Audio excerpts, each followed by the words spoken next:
Concept के अंदर जो भी एक्शन, जो भी एफर्ट्स, जो भी पॉलिसीज प्लानिंग की जाती है वो सब मार्केटिंग मैनेजमेंट में आती है।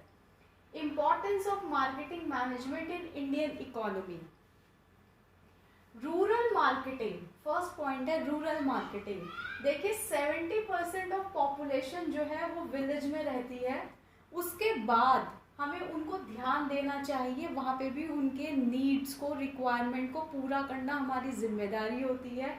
इसीलिए ग्रीन रेवोल्यूशन, जब इंडस्ट्रियलाइजेशन का डेवलपमेंट हुआ तब देखा गया कि मॉडर्न फर्टिलाइजर्स जब उन लोगों को दिए गए, यूज ऑफ इम्प्रूव्ड सीड्स उन्होंने किया, इन उस सबसे रिजल्ट आया कि उनकी इनकम बढ़ गई। किसकी? फार्मर्स की। और जब फार्मर्स की इनकम बढ़ गई तो प्रोड्यूसर्स जो थे, सेलर्स जो थे, उनके लिए न्यू डायमेंशंस खुल गया। उन्होंने जाना कि हमें सिर्फ शहर तक ही सीमित नहीं रहना, हमें अगर अपना बिजनेस वाइड करना है, ज़्यादा प्रॉफिट कमाना है, तो हमें गांव में भी मार्केटिंग करनी पड़ेगी अपने प्रोडक्ट की, और वहाँ पर भी सेल ऑप्शंस खोलना पड़ेगा, वाइड करना पड़ेगा, एक्सटेंड करना पड़ेगा।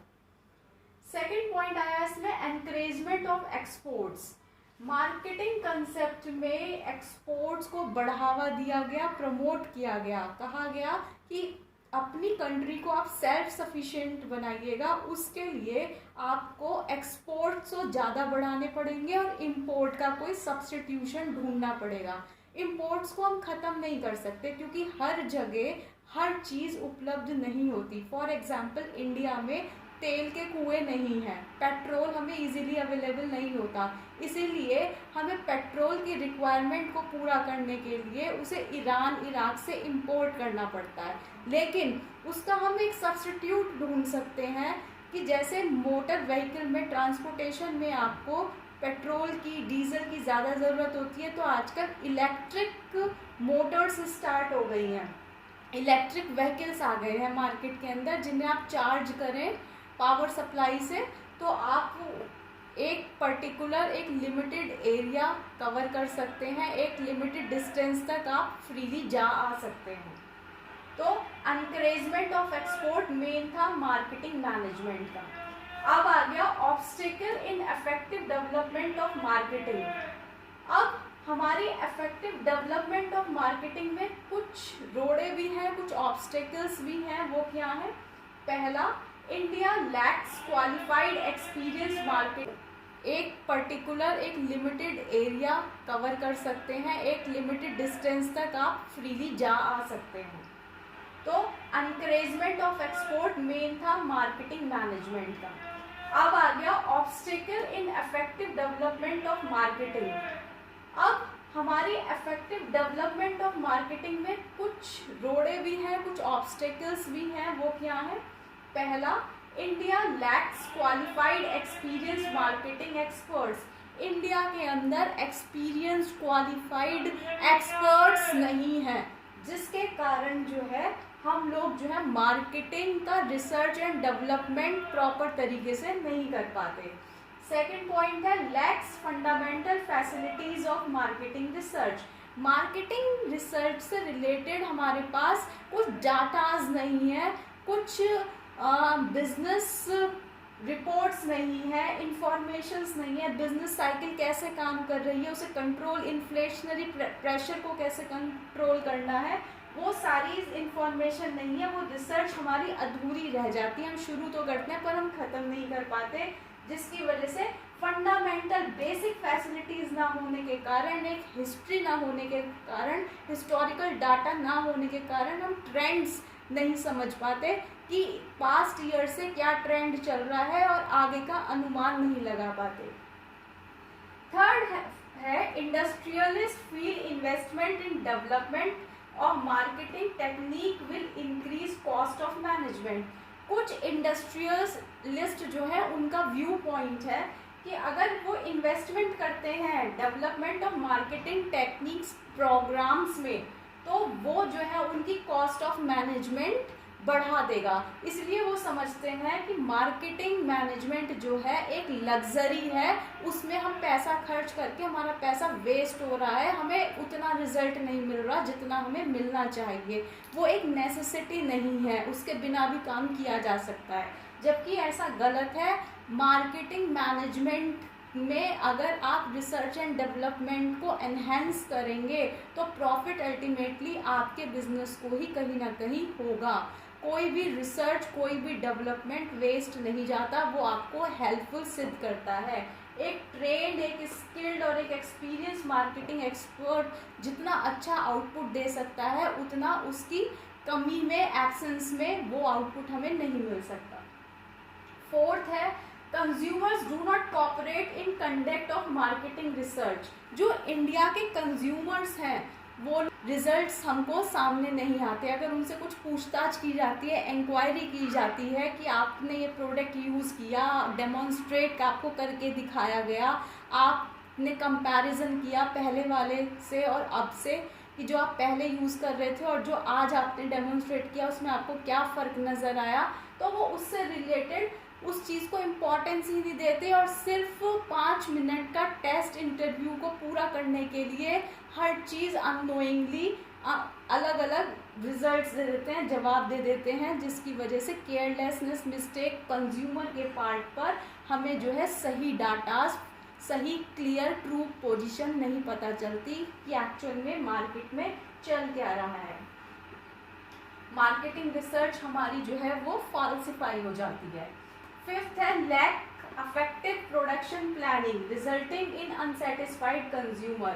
प्रोडक्ट की प्लानिंग ही नहीं करी गई, प्रोडक्ट बना दिया, मार्केट में उतार दिया, लेकिन उसमें ये नहीं देखा गया कि ये प्रोडक्ट कौन खरीदेगा, उनका इनकम ग्रुप क्या है, उनकी एज क्या है, वो उनका लिटरेसी रेट क्या है, उनकी रिक्वायरमेंट क्या है, उनकी प्रेफरेंस क्या है, उनकी टेस्ट और हैबिट क्या है, फैशन क्या चल रहा है, जिसकी वजह से कंज्यूमर अनसेटिस्फाइड रहता है। उसकी रिक्वायरमेंट ही जब पूरी नहीं हो पाती, उसे चाहिए कुछ और आप उसे ज़बरदस्ती दे कुछ और रहे हैं, तो यहाँ पर जो है lack of effective product planning की वजह से कंज्यूमर अनसेटिस्फाइड रहता है, resulting in the wrong result, negative result, low sale, low demand. 6th point है, physical distribution of goods from producer to consumer is defective and result in black marketing, hoarding and profiteering। 6th point कहता है कि जब किसी product की हमें delivery देनी हो, हमें फिजिकल डिस्ट्रीब्यूशन करना हो गुड्स का या सर्विसेज का, कहाँ से, प्रोड्यूसर के वेयर हाउस से, मैन्युफैक्चरिंग हाउस से कंज्यूमर के पास तक, तो वो डिफेक्टिव देखा गया है। क्यों डिफेक्टिव देखा गया है? आपके पास सामान तो बहुत है, स्टॉक रखा हुआ है, लेकिन आप उसे निकाल नहीं रहे हैं, आप जो है मार्केट में उसकी कमी दिखा रहे हैं कि ख़त्म हो गया है। रिजल्ट क्या हुआ उसका? आप ब्लैक मार्केटिंग कर रहे हैं उसकी। जो चीज़ 10 रुपये की है उसको आप 20 रुपये में बेच रहे हैं कि आने वाले टाइम में पैसा और ज़्यादा इसका महंगा होगा, तो हम जो है अब ना बेच के अब इसकी सप्लाई रोक के आगे आने वाले टाइम में से बेचेंगे। होल्डिंग कर रहे हैं आप उसको, प्रॉफिटिंग कर रहे हैं आप, 1 रुपये की चीज़ के ज़्यादा पैसे बता के चार्ज कर रहे हैं क्योंकि उसकी ज़रूरत है लोगों को। तो ये सारी चीज़ें जो है आपकी रेपुटेशन खराब कर रही हैं और आपको सही रिजल्ट्स नहीं मिल रहा। 7th पॉइंट है आपका, marketing cost are soaring high which increases the price of goods and services. जब आप कुछ मार्केटिंग कर रहे हैं किसी चीज़ की, किसी चीज़ का एडवर्टाइजमेंट कर रहे हैं, सेल्स प्रमोशन पॉलिसी अपना रहे हैं, आफ्टर सेल्स सर्विसेज दे रहे हैं, तो उसमें कुछ ना कुछ तो आपकी सर्विस चार्ज लगेगा ही लगेगा। तो वो सर्विस चार्ज जो है वो कहाँ, प्राइस के कंज्यूमर से ही वसूला जाता है। वो सारी चीज़ कॉस्ट ऑफ द प्रोडक्ट में इंक्लूडेड होती है, जिसके कारण से आपको जो गुड्स और सर्विसेज मिल रही हैं वो आपको महंगी मिलती हैं।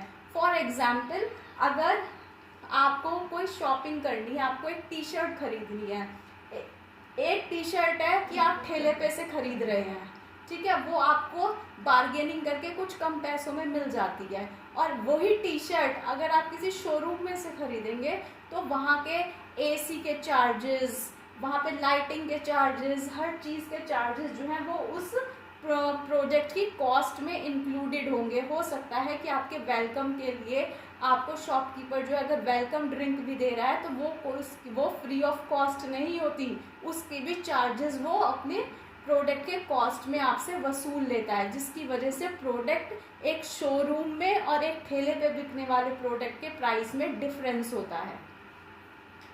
7th है नेक्स्ट टॉपिक है मार्केटिंग मिक्स। मार्केटिंग मिक्स का मतलब है कि refers all marketing efforts, marketing decision for the purpose of achievement of pre determined objectives. जो मार्केटिंग मिक्स होता है उसमें सभी एफर्ट्स को लिया गया जो मार्केटिंग के अंदर इंक्लूडेड है, जैसे कि आपने क्या स्ट्रैटेजी बनाई है, क्या पॉलिसी बनाई है मार्केटिंग को लेके, आपने क्या डिसीजन लिया है, आपके पर्पस क्या है, आपने क्या गोल्स सेट करे हैं, प्री डिटरमाइंड गोल्स को आप अचीव करने के लिए क्या मीडियम अपना रहे हैं, क्या मेथड अपना रहे हैं, planning, organizing, staffing, directing, coordinating, controlling तक आप जो है कैसे पहुंचते हैं और अपने ऑब्जेक्टिव को आप हासिल करते हैं। तो वो सारा प्रोसेस होता है मार्केटिंग मिक्स के अंदर।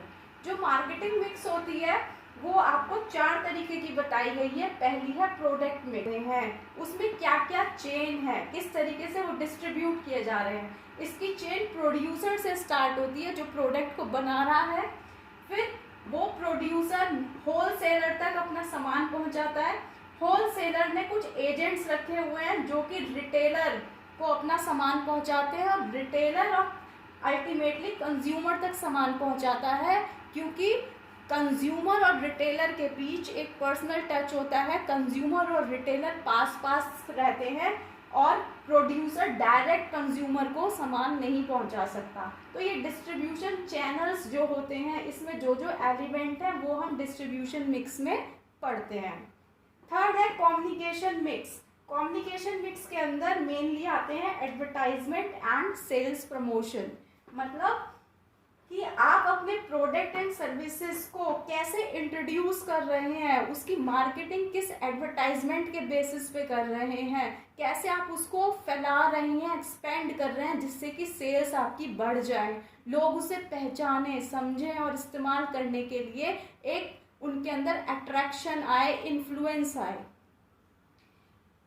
और सेल्स प्रमोशन पॉलिसीज में कम्युनिकेशन मिक्स के अंदर आप जो है डिस्काउंट दे देते हैं, आप कुछ गारंटी दे देते हैं, रिपेयर्स की दे देते हैं, कुछ repair services, free repair services दे देते हैं, जिससे कि कंज्यूमर जो है अट्रैक्ट होता है और सामान खरीदता है, सेल्स बढ़ाने में आपकी हेल्प करता है, और अपनी नीड के अनुसार जो है डिमांड बढ़ती है, सप्लाई बढ़ाई जाती है, सेल्स इंक्रीज हुई तो आपका नेट प्रॉफिट भी बढ़ गया।